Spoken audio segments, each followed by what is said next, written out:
खुदावंद यीशु मसीह के बाबरकत और फ़तहमंद नाम में आप सबों को पास्टर मुझे डेविड का सलाम। आइए अज़ीज़ो, आज का हवाला हम तलावत करेंगे पहला पतरस उसका दूसरा बाब और उसकी छठी आयत से खुदा के कलाम को तलावत करते हैं। तो कलाम मुक़द्दस में यूँ मरकूम है, चुनाचे किताब मुक़द्दस में आया, देखो मैं सिय्योन में कोने के सिरे का चुना हुआ और बेशकीमत पत्थर रखता हूँ, जो उस पर ईमान लाएगा हरगिज़ शर्मिंदा ना होगा।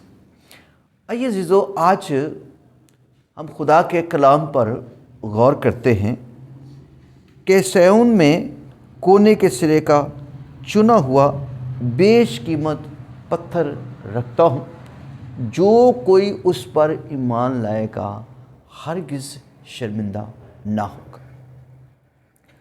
तो जब पत्थर की बात करते हैं तो ये पत्थर क्या है?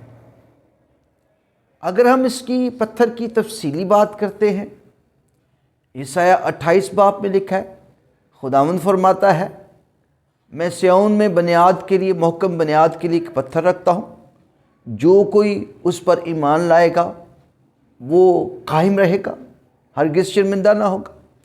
तो ये किसी पहाड़ की बात नहीं हो रही, किसी पत्थर की बात नहीं हो रही, बल्कि ये खुदावंद यीशु मसीह के बारे में बात हो रही। अगर हम यीशु मसीह की तफसीली बात को जब पढ़ते हैं तो कौम बनी इसराइल जब मिस्र से निकले तो उनकी ज़िंदगी में एक बहुत बड़ा मौजज़ा हुआ। जब उनको प्यास लगी तो मूसा से कहा कि ए मूसा, अपनी लाठी हाथ में ले और चट्टान से कह के वो पानी दे। और कलाम मुक़द्दस में लिखा है कि जब वो चट्टान के पास गया तो उसने उस लाठी मारी और उसमें से पानी निकला, और कौम बनी इसराइल ने उस चट्टान में से पानी पिया। और जब हम करंथत की कलीसिया में से पढ़ते हैं इस रेफरेंस को, तो मुक़द्दस पौलुस कहते हैं वही चट्टान जो बियाबान में उनको पानी देती थी वो खुदावंद यीशु मसीह था, जो उनके साथ चलती थी वो खुदावंद यीशु मसीह था। ये चट्टान कौन था? ये खुद खुदावंद यीशु मसीह है।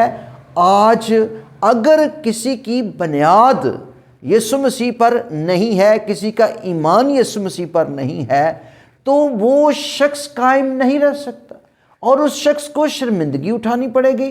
बाइबल मुक़द्दस में बहुत खूबसूरत मुक़द्दस मत्ती रसूल की मार्फत लिखी गई अंजील उसके 7वें बाब में खुदावंद यीशु मसीह ने कहा कि पास जो कोई मेरी बातें सुनता उस पर अमल करता है, उस अक्लमंद आदमी की मानद ठहरेगा, जिसने अपना घर कहाँ बनाया? चट्टान पर बनाया। तो चट्टान लिखा है, पास जो कोई मेरी बातें सुनता उस पर अमल करता, उसने अपना घर चट्टान पर बनाया। जो मेरी बातों को सुनकर अमल नहीं करता उसने अपना घर कहाँ बनाया? रेत पर। दो तरह के लोग हैं, एक वो हैं जो शर्मिंदगी उठाते हैं, जो अपनी बुनियाद ज़मीन पर, दुनिया पर रखी हुई है, रेत पर रखी हुई है, अबलीस के कामों पर रखी हुई है, गुनाह पर रखी हुई है, और वो बर्बाद होते। गुनाह इंसान को बर्बाद करता है। लेकिन जिसकी बुनियाद चट्टान पर रखी गई है, खुदावंद यीशु मसीह पर रखी गई है, जो उसके कलाम को कबूल करता है, कलाम जब कबूल किया जाता है वो हमारी बुनियादों को मजबूत करता है। और जहाँ कलाम है वहाँ खुदा है, जहाँ कलाम है वहाँ यीशु मसीह है। कलाम की कुदरत से तमाम कायनात की चीज़ें उसने खलक की और समुद्रों की हदों को कायम किया, और आज समुंदर कायम है उसके कलाम के सबब से। तो अपनी बुनियाद कलाम पर रखें ताकि आप ज़मीनी सफ़र में कायम रहें और यीशु मसीह आपकी ज़िंदगी में काम करें। God bless you. खुदावंद आप सबों को बरकत दे। आमीन।